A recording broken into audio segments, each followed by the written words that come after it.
The conventional knowledge related to vitamin D, before sort of I came along, your conventional knowledge of vitamin D was vitamin D helps promote bone health, right? That's what you knew about vitamin D before I told you. Vitamin D is also associated with immune system problems, HIV, STDs, diabetes, hypertension, schizophrenia. I mean, the list just goes, depression, the list goes on and on, the things that vitamin D deficiency is associated with, right? Vitamin D deficiency is associated with that host long list of bad things that are that also all disproportionately happen in African Americans, right?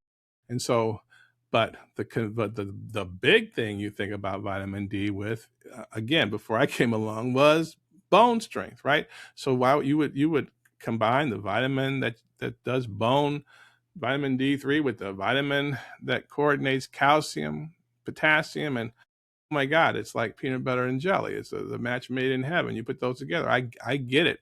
I get it completely. And so it's a thing where influencers think they discovered the cure for everything. And they're pushing vitamin D3 and K2. Oh my God, you got to do it. But I'm just saying, just for a second, stop and think. I am not against you taking vitamin K2 with vitamin D3.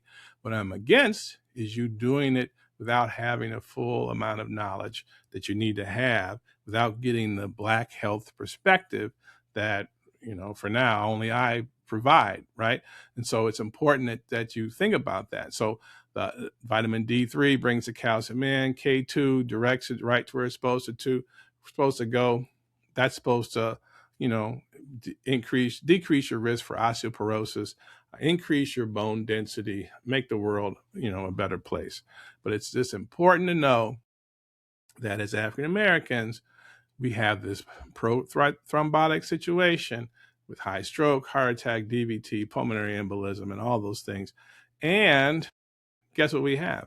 We have a lower risk for osteoporosis. We have a lower risk of bone fractures. We have a lower and no evidence of widespread vitamin K deficiency. So, I mean, and that's not true of the majority population that do have problems with osteopenia, osteoporosis, with bone fractures, with bending over the back, bending over time. They do have calcium and bone thinness problems, and they don't have the widespread blood clotting problems that we have. And so if you are in a population that doesn't have a problem with blood clotting, but do have a problem with your bones collapsing on themselves and breaking your hip if you fall, if you just trip over the sidewalk, then yeah, get some K2 and get some vitamin D3 and take a calcium supplement.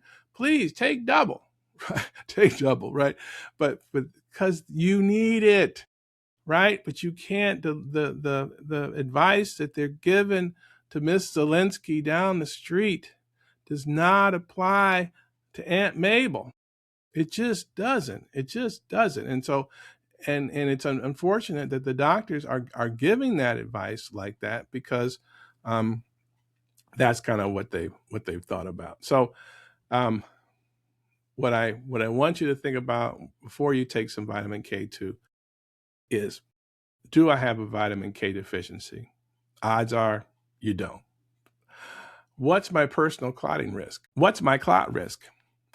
If you've never had a blood clot, good. What's my family's blood clot history? Do I have anyone with a heart attack or a stroke or a DVT or anything in my family? If you don't, that's a good sign. Blood thinners. There are a lot of people on Coumadin or warfarin because they have atrial fibrillation or because they formed blood clots in the past. Those people, I guarantee you don't want to take any K2, no matter how much they assure you that K2 is different from K1. And that's sort of the secret, right?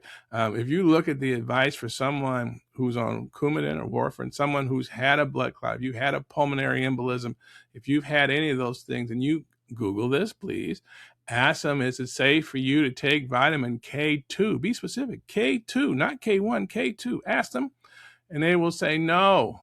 Why are they saying no? They're saying no because it's not safe, right? That's just all I'm saying.